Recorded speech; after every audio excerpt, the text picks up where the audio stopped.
ಹಾಗೆ ಸ್ಟೂಡೆಂಟ್ಸ್ ಈ ವಿಡಿಯೋದಲ್ಲಿ ನೀಟ್ ವಿದ್ಯಾರ್ಥಿಗಳಿಗೆ ಬಹಳ ಮುಖ್ಯವಾಗಿರುವಂತಹ ಮಾಹಿತಿ ಶೇರ್ ಮಾಡಲು ಹೋಗ್ತಾ ಇದ್ದಾನೆ. ದಯವಿಟ್ಟು ಮ್ಯಾಕ್ಸಿಮಮ್ ಜನರಿಗೆ ಶೇರ್ ಮಾಡಿ, ಯಾಕೆಂದ್ರೆ ಒಂದು ಸಣ್ಣ ತಪ್ಪಿನಿಂದಾಗಿ ಎಕ್ಸಾಮ್ಗೆ ಯೂಶಲಿ ಅಲೋ ಮಾಡೋದಿಲ್ಲ ಅಂದ್ರೆ ತಪ್ಪು ಮಾಡಿದ್ರೆ. ಓಕೆ, ಕೇರ್ಫುಲ್ ಆಗಿ ವಿಡಿಯೋನ ನೋಡಿ, ದಯವಿಟ್ಟು ಮ್ಯಾಕ್ಸಿಮಮ್ ಜನರಿಗೆ ಶೇರ್ ಮಾಡಿ. ಸೊ ಮೊದಲನೇದು ಅಡ್ಮಿಟ್ ಕಾರ್ಡ್ ಡೌನ್ಲೋಡ್ ಮಾಡ್ಕೊಳ್ಳಿ. ಲಿಂಕ್ ಆಲ್ರೆಡಿ ಅವೈಲೇಬಲ್ ಇದೆ. ಡೌನ್ಲೋಡ್ ಪ್ರಸೆಂಟ್ ಆಗ್ತಿಲ್ಲ ಅಂದ್ರೆ ಭಯ ಬೇಡ. ಕ್ಯಾಪ್ಚರ್ ಸಂಬಂಧಪಟ್ಟ ಹಾಗೆ ಡೌಟ್ ಕ್ಲಿಯರ್ ಆಗುತ್ತೆ, ಸಾಲ್ವ್ ಆಗುತ್ತೆ. ಆಮೇಲೆ ಡೌನ್ಲೋಡ್ ಮಾಡ್ಕೊಳ್ಬಹುದು. 3 ಪೇಜಸ್ ಇರುತ್ತೆ. ಡೌನ್ಲೋಡ್ ಮಾಡ್ಕೊಂಡಿದ ನಂತರ 3 ಪೇಜಸ್ ಪ್ರಿಂಟೆಡ್ ಕಂಪಲ್ಸರಿ ತೆಗೆದುಕೊಳ್ಳಲೇಬೇಕಾಗುತ್ತೆ. 3 ಪೇಜಸ್ ಕಲರ್ ಆಗಿರ್ಬೋದು, ಬ್ಲಾಕ್ ಅಂಡ್ ವೈಟ್ ಆಗಲಿ ಸಮಸ್ಯೆ ಇಲ್ಲ, ಕಲರ್ ಏನಿಲ್ಲ, ಇವನ್ ಬ್ಲಾಕ್ ಅಂಡ್ ವೈಟ್ಸ್ನ ತೆಗೆದುಕೊಳ್ಬಹುದು.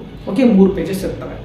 ಎರಡನೇದು, ಈ ಒಂದು ಅಡ್ಮಿಟ್ ಕಾರ್ಡ್ ಜೊತೆಗೆ ಎಕ್ಸಾಮ್ ಹಾಲ್ಗೆ ಹೋಗೋ ಕಂಪಲ್ಸರಿ ಅಂದರೆ ಎಕ್ಸಾಮ್ ಸೆಂಟರ್ಗೆ ಹೋಗೋಕ್ಕಿಂತ ಮುಂಚೆ ನಿಮ್ಗೆ compulsory valid I D card compulsory ತೆಗೆದುಕೊಂಡಿದ್ದಾರೆ. Admit card, valid I D card. Valid I D card ಏನಾಗಿರ್ಬೋದು, ಆಧಾರ್ ಕಾರ್ಡ್ ಆಗಿರ್ಬೋದು, ಪ್ಯಾನ್ ಕಾರ್ಡ್ ಆಗಿರ್ಬೋದು, ಡ್ರೈವಿಂಗ್ ಲೈಸೆನ್ಸ್ ಆಗಿರ್ಬೋದು, ಅಥವಾ ಕ್ಲಾಸ್ 12th ಹಾಲ್ ಟಿಕೆಟ್ ಬೇಕಾದರೂ ತೆಗೆದುಕೊಂಡು ಹೋಗ್ಬೋದು.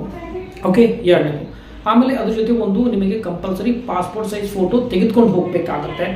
ಓಕೆ, ಯಾವಾಗ ನೀವು ಅಡ್ಮಿಟ್ ಕಾರ್ಡ್ ಓಪನ್ ಮಾಡಿ, ಅಡ್ಮಿಟ್ ಕಾರ್ಡ್ ನೀವು ಸೆಕೆಂಡ್ ಪೇಜ್ನಲ್ಲಿ ನೋಡಿದಾಗ ಅಲ್ಲಿ ಒಂದು ಸ್ಪೇಸ್ ಇದೆ, ಕ್ಯಾಂಡಿಡೇಟ್ ಫೋಟೋ ನೀವೆಲ್ಲ ಫಿಕ್ಸ್ ಮಾಡಿದ್ದು. ಆ ಫೋಟೋ ಕಂಪಲ್ಸರಿ ನೀಟ್ ಅಪ್ಲಿಕೇಶನ್ ಹಾಕುವಾಗ ಏನಿತ್ತು ಅದೇ ರೀತಿ ಪಾಸ್ಪೋರ್ಟ್ ಸೈಜ್ ಫೋಟೋನ ಇಲ್ಲಿ ಮನೆಯಲ್ಲಿ ಫಿಕ್ಸ್ ಮಾಡಬೇಕು. ಆಮೇಲೆ ಲೆಫ್ಟ್ ಹ್ಯಾಂಡ್ ತಮ್ಮ ಇಂಪ್ರೆಷನ್ ಅಂತ ಇದೆ, ಅಲ್ಲಿ ಕರೆಕ್ಟಾಗಿ ನಿಮ್ಮ ಲೆಫ್ಟ್ ಹ್ಯಾಂಡ್ ತಮ್ಮ ಇಂಪ್ರೆಷನ್ ಕರೆಕ್ಟಾಗಿ ಅದನ್ನು ಹಾಕಿ. ಆಮೇಲೆ ಮೂರನೇದು, ಅಲ್ಲಿ ಯಾವುದೇ ರೀತಿ ಸಿಗ್ನೇಚರ್ ಮಾಡೋ ಅವಶ್ಯಕತೆ ಇಲ್ಲ. ಎಕ್ಸಾಮ್ ಸೆಂಟ್ರಲ್ಲಿ ಇನ್ವಿಸಿಬಿಲಿಟಿ ಅದರಗಡೆ ಸಿಗ್ನೇಚರ್ ಮಾಡ್ಕೊಳ್ಳಿ.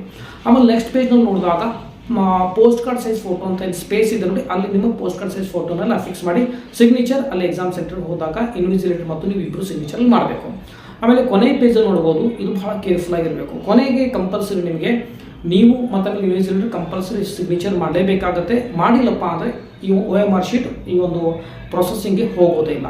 ಓಕೆ, ಮತ್ತು ಆಮೇಲೆ ಅದ್ರ ಜೊತೆ ಇನ್ನೊಂದು ನಿಮಗೆ ಪಾಸ್ಪೋರ್ಟ್ ಸೈಜ್ ಫೋಟೋನ ತೆಗೆದುಕೊಂಡು ಹೋಗಬೇಕಾಗುತ್ತೆ. ಯಾಕಂದರೆ ಅಟೆಂಡೆನ್ಸ್ ಶೀಟಲ್ಲಿ ಅಲ್ಲಿ ನಿಮಗೆ ಅಫಿಕ್ಸ್ ಮಾಡಬೇಕಾಗುತ್ತೆ.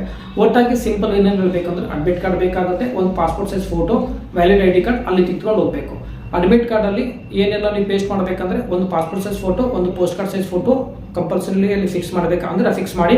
ಆಮೇಲೆ ಲೆಫ್ಟ್ ಹ್ಯಾಂಡ್ ತಮ್ಮ ಇಂಪ್ರೆಷನಲ್ಲಿ ಕರೆಕ್ಟಾಗಿ ಹಾಕಿ.